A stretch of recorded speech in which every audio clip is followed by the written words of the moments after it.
За ингээд 2 сар маань дуусах төгсөж 3 сар гарах гэж байгаа учраас 3 сарынхаа төлөлтөнд орё.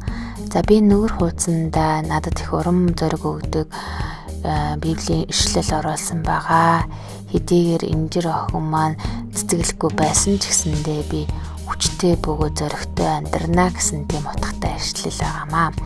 За та нар анзаарсан бол энэ хуудсыг тайраад зорилтуудыг ишлэлээ харж байхдаа ч гэсэн сарынхаа төлөлтийг харж байхдаа ч гэсэндээ харах боломжтой байдлаар энэ шийдлийг бол гаргасан юм аа.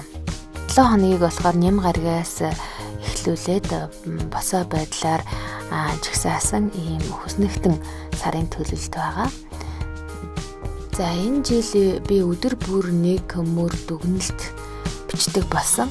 Бас талархлаа бичиж байгаа. Тэгээд энэ үнэхээр таалагдж байгаа учраас сар болгон зөвхөн өнгө тэгээд чимэглэлийн өөрчлөл босоо хөснөгт байдлаар хийгээд явж байгаа. За 3 дугаар сарын чимэглэл нь бол энэ авч байгааг та бүхэн харж байгаа баха.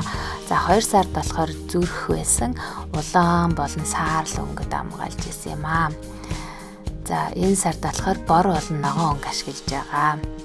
За энэ дадал үртгэл бас их чухал гэж би боддог. Өөрийгөө дайчлах хөвшүүлэхийн төлөө тэмцэх ёстой. Тэгээ үндсэндээ 2 дугаар сарынхаа дадал бүртгэлийнхаа хэлбэрийг тэр чигт нь өргөжлүүлээд авч явж байгаа гэж хэлж болно. За тэгээд удаач вэ энэ сар ч гэсэндээ гүрийгээд өөрийгөө дайчлаа тэмцэх болно гэж бодож байна. 2 сараас би бас энэ төсөлт ажлын бүртгэл гэсэн нэг тийм хуудас гаргасан маань их үр дүнтэй байсан. Хийх ажлаа ялангуяа нартай цагтаа богино хугацааны ажлуудаа жигсааж ütсэн тийм бүртгэлд болсон. За одоо ингээд 7 хоногийн төлөлтүүд маань эхэлж байна.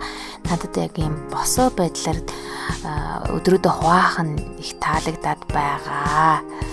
За тэгээд өмнөх сарынхаа 7 хоногийн төлөлтүүдийг бол цэнхэр өнгөөр за тэгээд энэ сансар огторгуун чимэглэлээр ерөнхийдөө гаргасан.